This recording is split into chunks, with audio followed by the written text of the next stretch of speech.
Nós podemos falar que o mundo é dividido em dois grupos. O mundo ocidental e o mundo oriental. Obviamente, quando a gente faz divisões, a gente tem que fazer de uma forma grosseira. Mas, obviamente, a distinção é clara. Onde nós temos o mundo ocidental representado principalmente pelos Estados Unidos, América e tudo o que representa o materialismo. E a Europa também, né? Não, obviamente depois se espalhou para todos os lugares, mas na época a Europa era ainda ultrapassada. Então, quando você fala de novo carro, novo smartphone e assim por diante, a preocupação pela matéria. E você tem o Oriente, Tibete, Nepal, etc., onde você tem uma busca pela espiritualidade, yoga, meditação e assim vai. Então, de uma forma grosseira, óbvio que você tem nos dois lugares pessoas ao contrário do que nós falamos, mas em geral a gente divide Oriente e Ocidente. Hoje eu queria ver o terceiro caminho, que é o caminho do equilíbrio. Um exemplo clássico. O mundo ocidental, representado pela religião mais forte, que é o catolicismo, diz que é proibido casar. Proibido? Casar. Se você quer ser elevado espiritualmente, você não pode casar. Certo? Na prática a gente sabe que não funciona, mas estou falando como que funciona a lei. E você tem o Oriente, representado pela cultura antiga, que diz, sabe o que? Você não tem como, eles são mais realistas, não tem como não casar, e também você não tem como controlar o instinto humano. Então, para de regras, deixa livre, não tem regras, e cada um faz o que bem quiser. Estou falando novamente de uma forma grosseira. Vem o judaísmo e diz o seguinte: não é nem 8, nem 80. Você pode, não se pode, é uma mitzvah casar, mas também você não vai fazer tudo da forma que você quer. Existem regras, existe o caminho do meio. Outro exemplo clássico: como que nós lidamos com a alimentação? Você pode comer o que você quiser ou você tem que ficar restrito? A Torá fala, você pode e deve comer, mas antes de comer, para, pensa, faz um abrahá, agradece, pede, se conecta, e você traz um pouco de espiritualidade dentro do físico. Então, enquanto que o Ocidente diz que você precisa se desconectar da matéria, o Oriente diz se desconectar da matéria e ir para o topo lá da montanha para meditar e para se conectar, e o mundo ocidental diz, esquece a espiritualidade, vamos viver aqui agora, a vida é curta, vamos aproveitar. Você tem o judaísmo colocando o equilíbrio. Não porque nós somos mais inteligentes, simplesmente porque tem a receita do Criador que está disponível para todos. Como ter uma vida equilibrada entre o físico e o espiritual. E é justamente isso que nós vamos comemorar em Shavuot. Alguém já parou para pensar? O que significa Shavuot, a entrega da Torá? A Torá, ela nasce quando? O conhecimento da Torá nasce quando? Junto com o mundo. Adão já sabia. Os patriarcas já sabiam. O povo judeu já sabia antes de receber a Torá. E vem a Torá, vem Deus no Sinai, e ele fala: pessoal, eu tenho novidade para vocês. Não matarás, não roubarás, não adulterarás. Ou até mesmo o início: eu sou teu Deus, só pode ter um Deus, não pode ter outros deuses. Chover sobre o molhado. Chover sobre o molhado? Muito bem. Qual que é a grande novidade? A gente fala que o grande momento, o mundo parou, e chega a Deus e fala os 10 mandamentos. Nunca parou para pensar nisso, né, sério? É verdade. Mas ali a gente assinou... Renovação? A gente assinou o papel. Sei lá. Papel? Não, o contrato. Contrato? Era só um dia de assinatura de contrato? Não, eu quero dizer que foi uma... É dito que foi a experiência espiritual mais elevada que já existiu no mundo. É interessante. Mas, aparentemente, não teve nenhuma novidade. E aqui está o ponto central. da entrega da Torá, para a gente entender o que a gente vai comemorar em Shavuot, não só comemorar, o que a gente vai vivenciar em Shavuot e o que significa o judaísmo. Conhecimento já existia, mas tinha algo que faltava, que faz toda a diferença. A revelação. Mais do que a revelação, porque Deus falou com Abraão, com Isaac, com Jacó, Deus falou com os patriarcas. E Deus tinha falado com Moshe Rabbeinu, inclusive antes da entrega da Torá. Você está no caminho certo, é o nível de revelação, mas o ponto é o seguinte. É escrito que, um exemplo, na época, aparentemente, os povos inimigos eram Roma e Síria. Assim fala o Midrash. Roma e Síria fizeram um pacto. Existe essa fronteira, A não passa para B, B não passa para A. Igual a Coreia do Norte, Coreia do Sul. Fizeram uma barreira, não pode passar. Este era o exemplo da época. Roma e Síria. Assim também, dizem nossos sábios, foi feito um decreto quando Deus criou o mundo. Hashamayim, Shamayim Lashem. Va'aretz, Natan Lifnei Adam. O céu é de Deus. A terra é do homem. Deus, você não se mexe na terra. Homem, você não interfere no céu. Este era o projeto inicial até a entrega da Torá. Qual que é a implicação prática? A implicação prática é que Deus não está presente na matéria. Portanto, Yaakov, nosso patriarca, ele atraiu as energias do Tefilin de uma outra forma. Não era o Tefilin que a gente conhece. De uma outra forma, ele atraiu a energia do Tefilin. O que ele fez depois com o objeto? Jogou no lixo. Hoje em dia, quando eu faço uma mitzvah, aquilo se torna sagrado. O Tefilin, uma pessoa usou uma vez, ele é sagrado a vida toda. Não só o Tefilin. Você vai no Kotel, em Israel, a pedra é sagrada. Por quê? Porque a espiritualidade permeou a matéria. A grande novidade do Sinai não é conteúdo. É revelação, muito bem como você falou. Mas que tipo de revelação? A revelação que penetra, não uma revelação momentânea. Os patriarcas falaram, foi tudo experiências espirituais muito elevadas. Só que Deus continuava no céu e o homem na terra. Deus falou, vamos quebrar esse protocolo. Eu vou descer para a terra e você vai subir na montanha, no sentido de você vai ter permissão de subir para o céu. Esta grande mudança que aconteceu no Sinai, no dia 6 de Sivan, há 3.331 anos atrás, ela se repete a cada ano e cada vez mais forte. Este ano, sábado à noite agora, próximo, domingo e segunda, nós vamos ter esta mesma revelação, mas sempre mais forte. Porque nada se repete igual. A gente está numa espiral do tempo, cada vez subindo e cada vez mais forte. Portanto, nós não vamos na sinagoga domingo para lembrar uma história que aconteceu há milênios. Nós estamos indo absorver a energia desta data. Mas vamos aprender melhor o que significa essa energia. Esta energia faz a diferença na nossa vida. E é uma coisa interessante que o Rebbe fala para levar, inclusive, recém-nascidos. Porque quando Deus foi dar a Torá, ele pediu fiadores. E aí o povo judeu falou, não, a gente tem bons fiadores, tem os patriarcas, Deus falou, não serve. Tem esse, tem aquele, começaram a dar nomes de pessoas grandes, Deus não aceitou nenhum deles. Falou, tem as crianças, agora sim, agora a gente fecha o negócio. Então as crianças são os fiadores da Torá e lá estava presente, inclusive os recém-nascidos.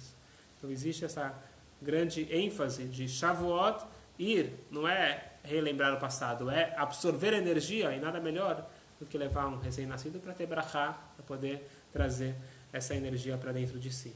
Então, os 10 mandamentos são de bastante importância, não como algo do passado, mas como uma energia necessária para todos nós. Os 2 dias? Não, os 10 mandamentos é no domingo. As crianças recém-nascidas. Então, domingo de manhã. Domingo de manhã é quando tem os 10 mandamentos. Na segunda-feira, já que a gente está fora de Israel, então a gente faz 2 dias de Yom Tov, e aí segunda-feira vai ter o Iskor. Certo? Porque foi o único que Deus aceitou.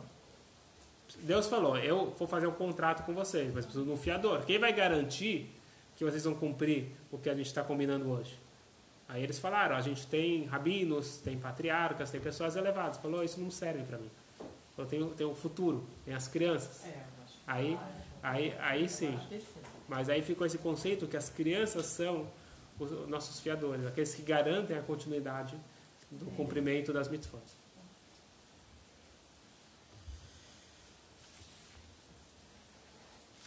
E aí vem a grande pergunta, que todo mundo, quando vai observar as propagandas das sinagogas, você não vê que todas as propagandas das sinagogas não fala tanto sobre os 10 mandamentos, fala do Kiddush, e do Kiddush de leite, certo? Vocês acham que isso aqui é apenas uma questão de marketing? Mas não. Eu quero ler para vocês uma passagem do Talmud, e vocês vão entender que isso daqui está muito bem enraizado na nossa tradição. E depois de trazer a fonte, eu quero analisar junto com vocês o porquê dessa obsessão pela comida no judaísmo. Tudo no judaísmo é em torno de comida. Mesmo o dia mais sagrado é o que a gente não come, mas tudo é comida. O dia que você come é o dia que você não come. E mesmo em Yom Kippur você tem que comer antes, bem, comer depois. Escutem bem, tem uma passagem do Talmud, Talmud Psachim, página 68. Uma discussão entre dois sábios, como se deve comemorar Shavuot. Como se deve comemorar as festas judaicas, inclusive Shavuot. Está escrito que Yom Tov, que são os dias que nós não trabalhamos, porque a gente tem Purim, que é uma festa judaica, mas você trabalha. Hanukkah se trabalha. Então, Yom Tov, aqueles dias festivos que não se trabalha igual no Shabbat, certo? Yom Tov. Então, nós temos Pesach, os 2 primeiros dias, os 2 últimos, Shavuot e Sukkot, os primeiros dias de Sukkot e os últimos dias de Sukkot, certo? Esses são o que nós chamamos de Yom Tov. Além disso, você tem o Rosh Hashanah e Yom Kippur. Quais as formas de se comemorar essa festa? Está escrito que Vesamarta bechagecha, fica feliz. Então, diz o Talmud, alegrar a mulher é fácil. Você vai lá, compra roupa nova, compra joia e a mulher está feliz. Agora vem o Talmud e fala, como que você alegra os homens? Então, você tem carne e vinho, é uma opção para homens mais envolvidos com comida, e você tem estudo de Torá, para homens que trabalham a semana inteira e agora tem uma oportunidade de estudar mais Torá e eles têm o prazer de estudar Torá. Diz o Talmud, fica opcional. Se você gosta muito de estudar, então não coloca aí, não é que para jejuar, mas não coloca ênfase na comida. Agora, se você não gosta muito de estudar, então você coloca ênfase para fazer uma refeição caprichada, certo? Assim diz Rabbi Eliezer. Rabbi Eliezer ele fala, ou come e bebe, ou estuda muito a Torá. Diz Rabbi Yoshua, um colega dele, fala, não concordo com você. Você tem que fazer metade, metade. Metade, metade. Você vai comer bem, metade do tempo, e você vai estudar Torá, metade do tempo. Porém, conclui o Talmud. Quando chega Shavuot, não tem a opção de Rabbi Eliezer. Mesmo que ele é o maior estudioso, e é o sonho da vida dele, o prazer da vida dele é estudar a Torá, ele deve parar para comer. Shavuot não se comemora só com estudo, Shavuot tem que comemorar inclusive comendo. Aí vem a grande pergunta. Aparentemente é o contrário. Shavuot é a festa que a gente está comemorando a revelação do Sinai, algo totalmente espiritual. Tudo bem, Pesach, a matzá tem a ver com a saída. Sukkot é comer na cabana. Agora, Shavuot é o dia da Torá, então deveria ser o dia. Se eu tenho esse prazer, por que me tirar da sinagoga, do estudo, para ir comer carne? Eu prefiro ficar estudando. Diz o Talmud, não tem essa opção. Você deve festejar com comida. E não só que você deve festejar com comida, a gente vai agora colocar uma refeição extra. Normalmente, a refeição de Yom Tov, ela é de carne, certo? Então existe uma questão de comer carne. Quando a gente fala carne, carne bovina em Yom Tov. Existe essa mitzvah. Certo? Então, talvez no Shabbat poderia ser frango ou carne. Em Yom Tov a gente faz questão de comer carne. E existe mais um costume que no primeiro dia de Shavuot nós comemos, antes da refeição de carne, uma refeição de leite.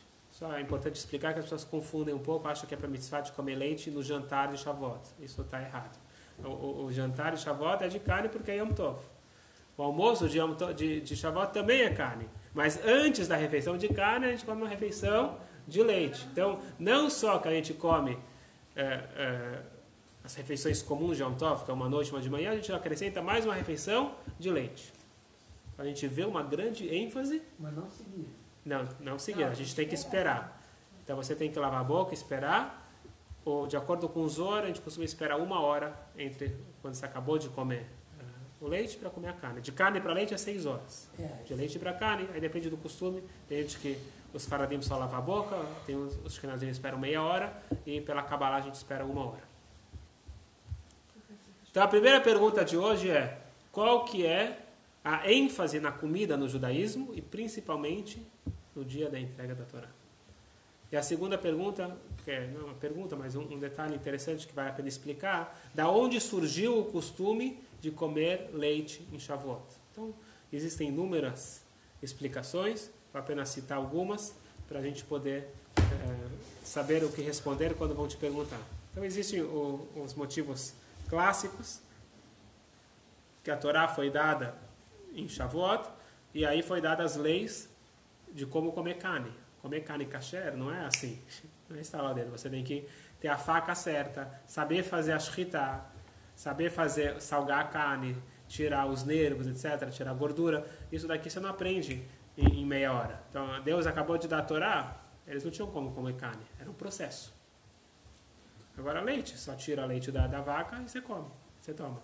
Então, por isso que eles tomaram leite e não comeram carne nesse dia. Então, lembrança, o dia da entrega da Torá, que a refeição foi de leite, nós comemos a refeição de leite. Essa é uma explicação clássica. Eu quero dar uma explicação um pouquinho mais avançada.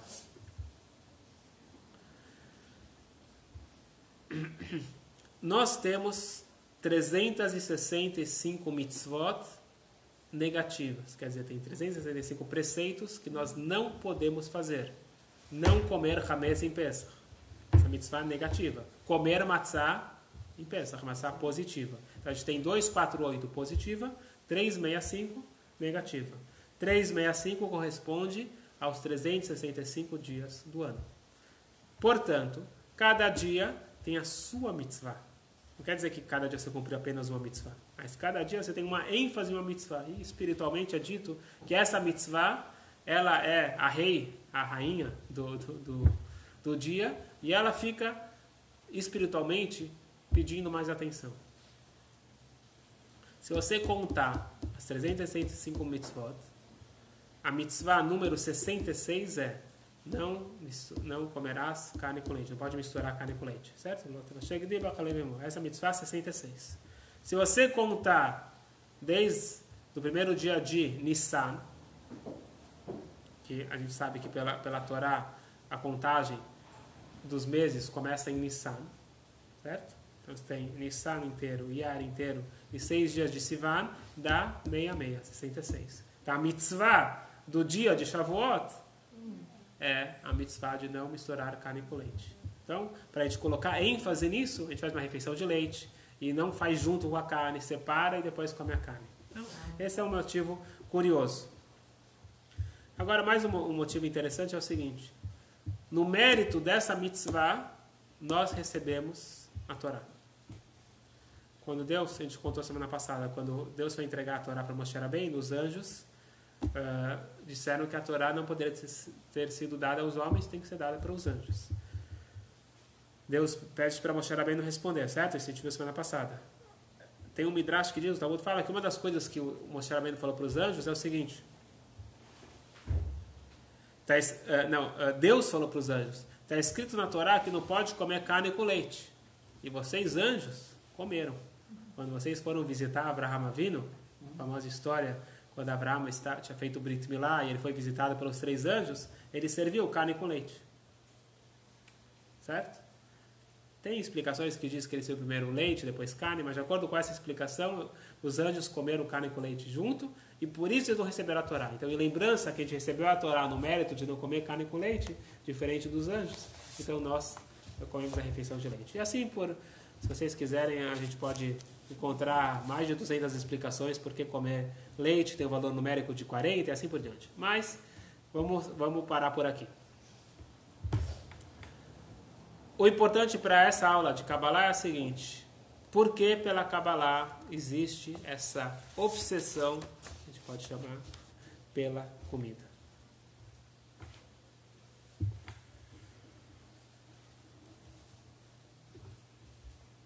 Se você perguntar para alguém que não estudou a Kabbalah, ele vai falar o seguinte: eu quero trazer os judeus para a sinagoga, se eu anunciar que tem aula, eles não vêm, eu coloco o sushi e aí eles aparecem, certo? Mas esse não é o verdadeiro motivo. Primeira coisa, faz um certo sentido isso, ter comida, porque você vai ver que todas as festas, existe uma cerimônia em torno da comida. Para pensar, todas as festas judaicas têm uma cerimônia em torno da comida. E todo o Shabat, tem o Kiddush, etc. Por quê? Porque nós somos alma com corpo. Nós não somos anjos. E nós só vivenciamos algo que atinge a alma e o corpo. E você pega na prática, quando você fala para alguém para falar alguma memória do avô dele, a memória vai ser o gefilte fish, vai ser alguma coisa ligada à comida. Que isso pega, isso vivencia, porque nossa alma animal está vibrando também, nosso corpo está participando, isso aqui vem estar muito mais forte. Então, se nós queremos causar um impacto positivo, nós colocamos comida. Mas mais forte do que isso foi o que eu comecei a falar no início. Que o objetivo do judaísmo é a fusão de alma e corpo. Se a pessoa fala, só quero estudar a Torá, você está indo para a visão oriental. Se eu quero só comer, você está na visão ocidental. A gente tem que ter o equilíbrio. Alma e corpo. E nada melhor do que uma refeição. Porque é uma refeição dentro do contexto certo. Não é um jantar. É um jantar de Yom Tov. É diferente. É interessante que tinha um grande rabino, um dos mais famosos, Rabi Yehuda Nassi. Foi quem organizou, sistematizou o judaísmo que nós temos hoje, o Talmud. Rabi Yehuda Nassi, ele compilou as Mishnayot. Estou falando de 2000 anos atrás. Ele era uma pessoa muito sábia, obviamente, mas também era uma pessoa muito afluente, muito poderosa. Ele tinha, não me lembro exatamente qual negócio ele tinha, mas ele tinha negócios que lhe deram uma posição de grande prestígio. E apesar disso, ele declarou, antes de falecer, ele levantou os 10 dedos para o céu e falou: Deus, você é testemunha que eu nunca aproveitei desse mundo, nem mesmo com o meu dedinho. Em outras palavras, ele usou o físico como um meio para o espiritual. Então ele usava o dinheiro dele para fazer mitzvot, para fazer tzedakah, para receber pessoas em casa, para ajudar e para mostrar que vale a pena fazer mitzvot. Então, esse foi o grande Rabi Yehuda Nassi. Mas, devido a esse prestígio que ele tinha, o César se tornou próximo a ele. Então, não era o contrário, que ele foi procurar o César foi procurar ele. Na época, o César chamava Antoninos. Esse era o nome do César da época. E esse Antoninos fazia questão de visitar o Rabi Yehuda Nassi para trocar ideias. Ele queria beber da sabedoria do rabino. E um dia ele chegou lá, era um Shabat, estava no meio da refeição, o rabino convidou ele e ele se juntou para a refeição. Ele achou muito saborosa a comida, agradeceu, e depois de um tempo ele volta lá e chegou novamente na hora da refeição, e dessa vez não era Shabat, era um dia de semana.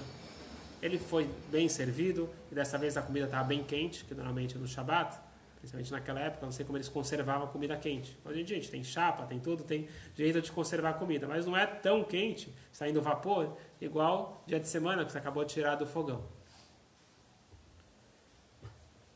E aí ele falou, Rabino, achei estranho. Aqui a comida está bem, assim, está fresquinha, acabou de sair do fogão, está quentinha, mas a comida daquele outro dia estava mais saborosa.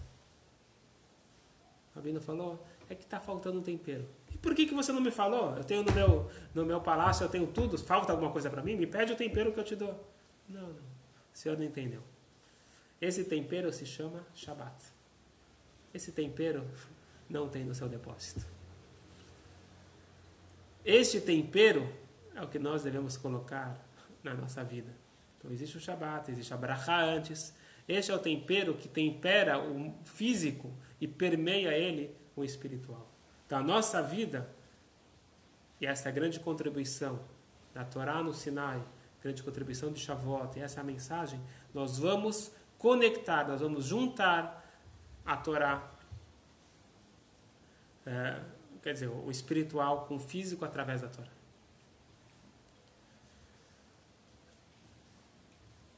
Queria se aprofundar um pouquinho mais nisso, voltando um pouquinho na história. Então, nessa época, nós estamos falando tudo mais ou menos dessa época de 2000 anos atrás. Obviamente, nós sempre temos desentendimentos entre o nosso povo. Acontece. Nós não temos vergonha de admitir. Acredito que a única vez que isso não aconteceu foi no dia de ontem, dia 1º de Sivan, quando o povo judeu chegou no Monte Sinai. Algo histórico.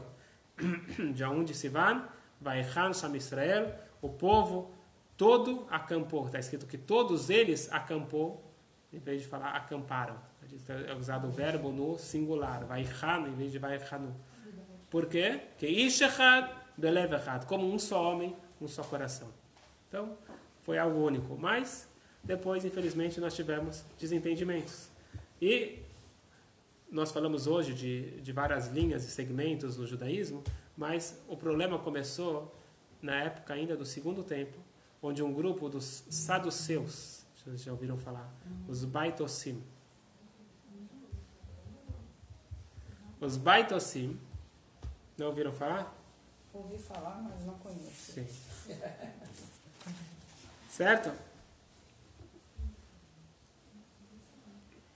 Então, eles eram uma seita que, de certa forma, eles resolveram, não sei se vocês já ouviram falar, tem os Baitossim, os Tzedukim, e depois de um tempo tem um novo segmento que são os Karaim, os Karaitas, que é mais ou menos a mesma ideia, e a origem de tudo parte desse princípio.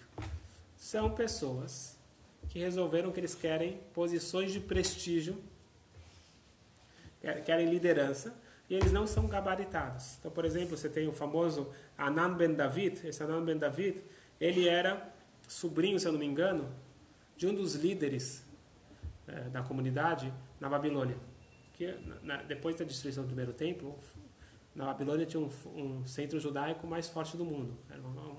Lá estava o centro da Torá, tanto é que o Talmud foi escrito na Babilônia. E como que funcionava lá? Você tinha o Reish Galuta, que é o chefe do Galuto, quer dizer, o rabino-chefe. Faleceu o rabino-chefe, chegou o sobrinho e falou, eu sou o próximo rabino-chefe. Falou, com todo respeito, você é sobrinho dele, mas não adianta ser parente, você também tem que ser gabaritado para ser rabino-chefe. O que você já sabe? E ele ficou revoltado e falou, então vocês vão ver. E aí ele começou a falar mal dos rabinos para o governo, etc., criou problemas, e ele se autodenominou chefe de um outro grupo. E aí ele criou os Karaitas. Aí qual foi a ideia dele? Seguinte, vocês, rabinos, decidiram que vocês sabem o que o judaísmo quer. Acabou essa história. Ninguém mais dá opinião. É tudo literal. O que está escrito na Torá, existe. O que não está escrito na Torá, não existe. Então, vamos pegar o literal. O que está escrito na Torá? Eu estou explicando os Karaitas, que são os que existem até hoje, mas tudo começa com os saduceus, certo? Com os Baitossim, os Tzedukim, um pouco antes. Então você tem hoje em Israel, isso eu escutei de um professor meu israelense, que você tem um grupo relativamente forte em Beersheba, Israel. E você tem, na Cidade Velha, você tem lá uma sinagoga caraíta. O que eles fazem? Vamos abrir o texto da Torá. O que está escrito no Shema Israel? Sobre o tzitzit. Ureite motos hartem. Você deve ver o tzitzit e lembrar que Deus existe. Lembrar das mitzvot. Então, nenhum lugar está escrito no texto que tem que vestir o tzitzit ou o talit. Está escrito que tem que ver. Então eles pegam e pregam o tzitzit na parede, a gente está vendo. E aí esse meu professor, ele contou que ele foi para esse grupo de caraitas, que eles começaram a atrapalhar ele, que era professor numa escola, e falaram, vocês estão deturpando o judaísmo, até hoje, depois de 2000 anos, aí eles continuam com o mesmo argumento, vocês estão deturpando o judaísmo, está escrito tem que ver, e vocês estão vestindo o tzitzit, tem que colocar na parede. Aí ele perguntou para eles, entendi, então tem que ver o tzitzit. Vamos ver o literal, ver o tzitzit. O que é tzitzit? Tzitzit, no literal, é franjas. Então, por que você pega esse negócio que você comprou lá em Jerusalém, que a gente chama de tzitzit, e coloca na parede? Pega a franja do teu lençol e coloca na parede. Então você vê que eles deturpam o que eles querem, o que eles não querem, certo? Então a base toda é infundada. Mas qual que era o objetivo deles falar? Rabinos não sabem de nada, vocês que não querem me aceitar, vocês estão fora, quem sabe agora sou eu. E assim começou. E provavelmente esses grupos acabaram se afastando, e é difícil falar que eles são judeus, porque depois de 2000 anos, sem ter as bases da lei oral, eles não têm casamento judaico, divórcio, todas as coisas que não estão exatamente no texto, então eles deturparam tudo, então é muito difícil que se manteve alguma coisa. Hoje em dia até eu falei, que ele pega um tecido, coloca na parede, tentam ser originais. Pode ser que tenham judeus, que nasceram judeus e agora entraram para esse grupo.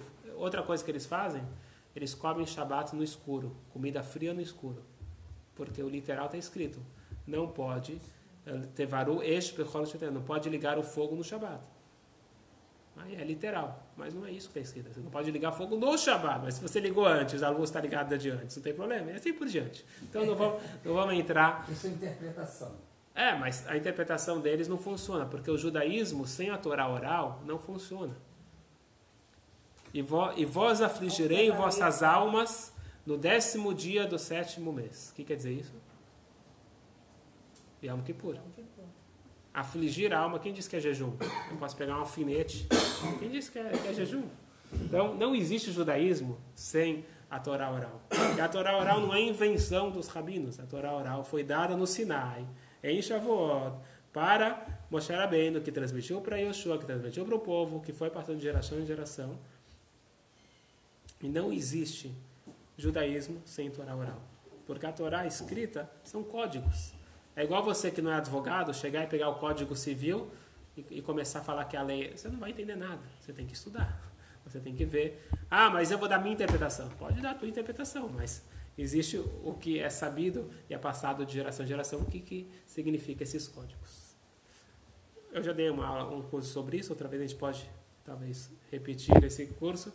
Como que a Torá oral ela é estruturada e como ela foi passada. Mas esta é a base do judaísmo. E é isso que os caraítas, eles estavam querendo contrariar. Mas por que eu contei tudo isso? Não. Por que eu contei tudo isso? Porque uma das discussões mais famosas dos caraítas era quando é Shavuot. Aonde está escrito sobre Shavuot na Torá? Shavuot é a única festa móvel do nosso calendário. Certo? Concorda com isso? Pesach é sempre dia 15 de Nissan. Sukkot é sempre dia 15 de Tishrei. Rosh Hashanah dia 1 de Tishrei e assim por diante. Shavuot é 50 dias depois do primeiro dia de Pesach. Certo? Mas sempre vai cair no dia 6? Nem sempre. Não dá tempo agora de explicar, mas a prova que não vai cair sempre no dia 6 de Sivan é se você viajou para a Austrália, ou da Austrália para cá, no meio de Sfirat HaOmer, você continua a tua contagem, mas se você vai para lá, você perde um dia, se você vem para cá, você ganha um dia, então o teu dia Shavuot vai ser diferente. Por isso que o Rebbe instruiu não viajar desta forma. Então a viagem nesse período é feita pela Europa, uma viagem muito mais longa e mais cara, mas para não perder um dia, porque se você perder um dia, então o Shavuot vai ser no outro dia. Se você foi e voltou no mesmo período, não tem problema que você compensa. Mas o ponto não é esse. O ponto que eu quero mostrar é que Shavuot, por exemplo, se eu viajei para a Austrália, meu Shabbat não vai ser na sexta-feira ou no domingo, porque eu perdi ou ganhei um dia. Isso não vai mudar, porque Shabbat é sempre Shabbat no lugar onde é o Shabbat. Mas Shavuot depende da minha contagem. Então, se eu só tive 48 dias, Shavuot para mim vai ser um dia depois. Certo? Cada um tem o seu próprio... Cada um tem a sua contagem. Então, o que eu quero mostrar, o ponto que eu quero mostrar é que Shavuot depende da contagem. O que fizeram esses Baitosim? Eles falaram, rabinos, vocês não sabem de nada. Vamos ler o literal. O que diz o literal? Os fartem, lachem, macharat, Shabbat. vocês devem começar a contar os 49 dias de Maharat a Shabbat. O que quer dizer Maharat a Shabbat? Dia seguinte do Shabbat. Qual que é o literal? Qual é o dia seguinte do Shabbat? Domingo. Sábado à noite. Sábado à noite. Dizem nossos sábios, esse Shabbat não é Shabbat. Shabbat é Pesach, como nós contamos hoje em dia, certo? Maharat Shabbat quer dizer, um dia tem o primeiro Seder, dia seguinte, a noite seguinte, começa a Sfirat Omer. Eles falaram, literal é Shabbat. Eu sinto muito. Não, e os rabinos falaram, não, a gente tem por tradição que é Pesach. E eles ficaram nessa discussão, e realmente você tinha grupos de judeus cumprindo Shavuot em outro dia. Shavuot sempre caindo sábado à noite. Certo? Esse ano, todo mundo concorda, não tem dúvida, porque esse ano é Shavuot sábado à noite. Mas os Beit Hossim, eles faziam todos os anos, então às vezes o Shavuot deles era 6 dias depois. Tinha que ser um dia depois de Shavuot. Assim que eles decidiram. Até que Rabi Yochanan ben Zakkai, ele chegou, um dos grandes sábios da época da destruição do segundo templo. Ele participou da destruição, quer dizer, ele vivenciou a destruição no 68. Ele falou, vamos acabar com essa brincadeira. Eu vou convocar um debate público. Todo mundo vai ter que estar tal dia aqui, a gente vai fazer um debate, vocês escolhem quem vocês querem para representar vocês, e eu vou representar a Torá tradicional. Vamos discutir isso em público. Aí ele fala, o Rebbe Hanan fala, eu vou dar o direito de vocês começarem, eu quero uma base para o argumento de vocês. Falou, está escrito Shabbat. Falou, sim senhor, está escrito Shabbat. Desde quando Shabbat é sexta-noite e sábado? Shabbat na Torá significa dia que não se trabalha. Lishbot, o dia que não se trabalha. Rosh Hashanah não se trabalha, Yom Kippur não se trabalha, Pesach não se trabalha. Já. Todo Yom Tov também é chamado de Shabbat. A prova que Yom Tov é chamado de Shabbat, que Yom Kippur é chamado de Shabbat, Shabbaton. Então, todo dia que não se trabalha é um Shabbat, e Yom Kippur é o Shabbat do Shabbat. Dá um pouquinho de água, Portanto, eu não entendi, diz Rebbe Hanan ben Zakkai, o vosso argumento. Por que Shabbat é sexta-feira, é sábado, e não é Pesach? E eles de repente viram, pela primeira vez eles foram confrontados, e falaram, ficaram quietos. Imagina só, no primeiro argumento eles não tinham, primeira pergunta eles não tinham argumento. Obrigado.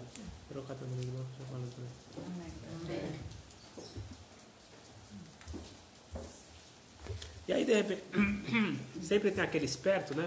Ele se acha esperto. Apareceu lá um velhinho, falou assim, Rabino, eu vou explicar. Você concorda comigo que Moisés, que Moshe Rabbeinu, ele gostava muito do seu povo, certo? Certo. Então, ele queria dar para o povo judeu um feriado prolongado. Se Shavuot cai na terça-feira, aí atrapalha. Agora, se cai no domingo, então assim eles têm um feriado prolongado. Domingo é o dia de trabalho. Então, você não concorda comigo? Moshe Rabbeinu, ele queria ajudar. Assim, pode viajar 2 dias. O Rebbe Hanan ben Zakkai se fez de sério. Entendi. Então você está me falando que Moshe Rabbeinu gostava do povo, é? Moshe Rabbeinu gostava do povo? Então por que ele deixou ele ficar em 40 anos no deserto e não foi direto para Israel? Se fosse direto para Israel, em 11 dias ele chegava.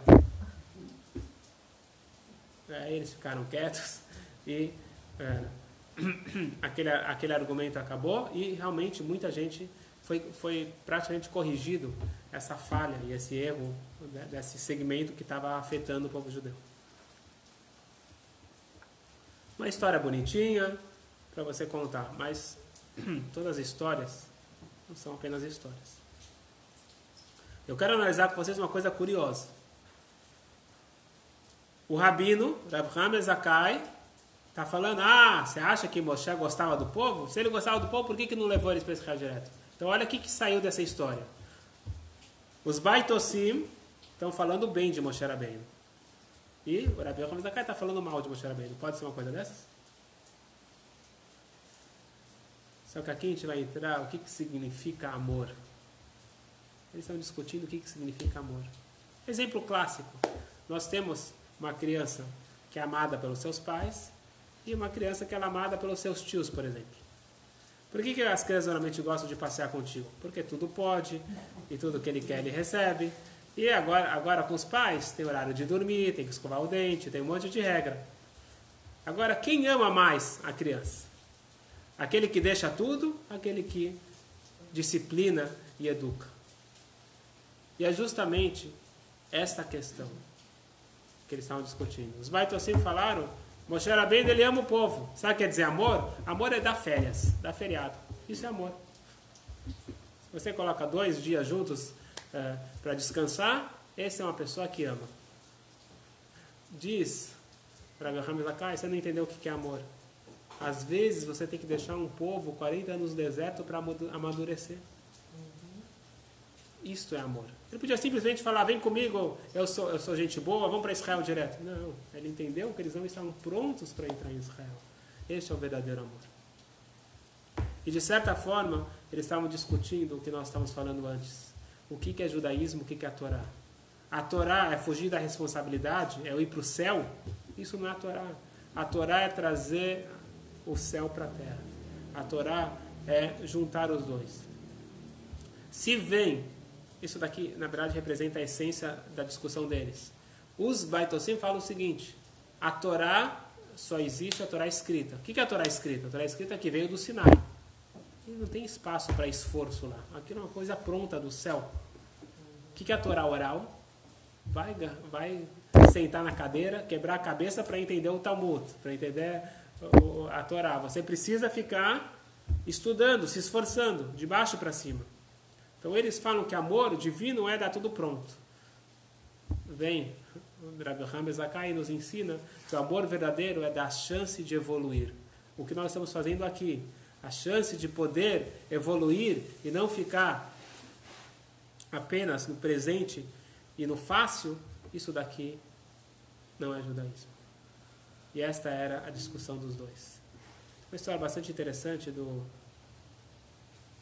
um grande professor, um grande educador, chamava Rabino Alexander Ben Nun, certo? Não sei se ele está vivo ainda, essa história já aconteceu, já faz mais de 30 anos. Ele era um grande professor, mas ele também era responsável por escolas. Ele tinha uma responsabilidade assim muito grande. E, infelizmente, aconteceu que ele pegou uma gripe muito forte, não sei o que aconteceu com ele, ele ficou rouco, não conseguia falar. E aí ele ficou desesperado. Minha função é com a fala. Ele escreveu uma carta para o Rebbe. O Rebbe falou, Rebbe, me explica, eu não entendo, por que Deus fez isso comigo? Minha fala era para poder ensinar a Torá, para poder educar essas crianças. Por que Deus fez isso comigo que tirou a minha voz? Olha só a carta do Rebbe, uma carta muito interessante. O objetivo da sua rouquidão é para cumprir o seu principal papel como educador, que é, 2 pontos, fazer com que os alunos evoluam por conta própria.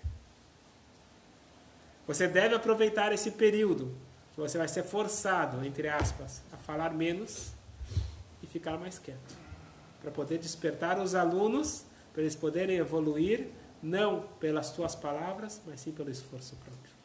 Uma carta incrível, que mostra o que significa educação.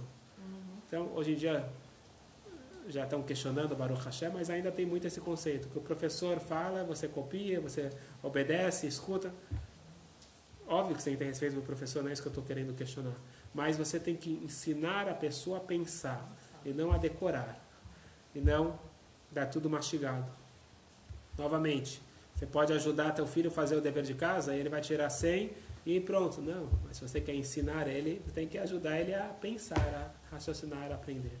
E, portanto, qual é a mensagem de Shavuot com a mensagem do judaísmo? Nós temos a Torá escrita, que vem de cima para baixo, e a Torá oral, que é o principal, que é aquilo que vem, o nosso esforço, de baixo para cima. Portanto, a mensagem de Shavuot é incorporar o espiritual dentro do físico, mas lembrar que agora eu tenho que elevar o físico nos 3 pilares do judaísmo. Estudo. Então, criticando a minha aula. Quando você vai numa aula, é fácil. Já está tudo mastigado, tudo pronto. Óbvio que é importante, que é estudo de Torá. Mas também devemos procurar tempo para estudar e evoluir por conta própria. Baruch Hashem, hoje em dia não falta livros em português, não falta, só ter a vontade. Se a gente estuda qualquer outra matéria, qualquer outra coisa que a gente precisa passar numa prova, qualquer coisa que seja, ou que a gente tem interesse, a Torá também tem que ser estudada com afinco. Então, normalmente, a gente estuda isso com uma dupla, ou talvez até mesmo uma aula, mas uma aula com um livro, tentando entender as palavras, tentando evoluir. Isso daqui também é bastante importante. A reza. O objetivo da reza não é ficar sentado escutando o Hazan cantar. Nós precisamos se esforçar. E esse é o objetivo da reza. Deus, ele não precisa que eu conte para ele o que eu preciso. Ele sabe melhor do que eu. O objetivo da reza é eu evoluir. Eu me tornar propício para poder receber as brachot. E assim também na prática da ação do judaísmo, como a gente fala, pelo menos em hebraico, não basta você dar... Você fala em português, não basta dar a vara para você ensinar a pescar, é isso? Não basta dar um peixe.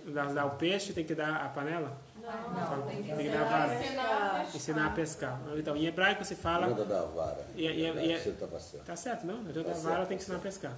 É isso. O que diz em hebraico usa outra expressão. Não adianta dar o peixe, tem que dar também a frigideira. Em outras palavras, você tem que ajudar a pessoa até o final. Então, muita gente gosta de ajudar com conselhos, mas você também tem que colocar na prática, arregaçar a manga e fazer o outro pilar. Então, nós falamos sobre Torá, estudar para evoluir por conta própria, tefilá, a oração, não depender da inspiração de outro, mas eu sim me esforçar, e a prática das mitzvot, das ações, não só na teoria ou na prática, dar conselhos, se envolver e fazer realmente a mitzvah até o final.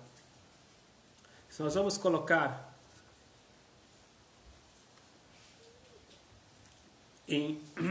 vamos parafrasear o Talmud diz o seguinte, uma das frases que a gente ensina as crianças desde cedo. Tem 12 frases que o Rebbe pediu para a gente ensinar as crianças para decorar. Uma delas é essa. Yagati velo matzati altamin. Lo yagati o matzati altamin.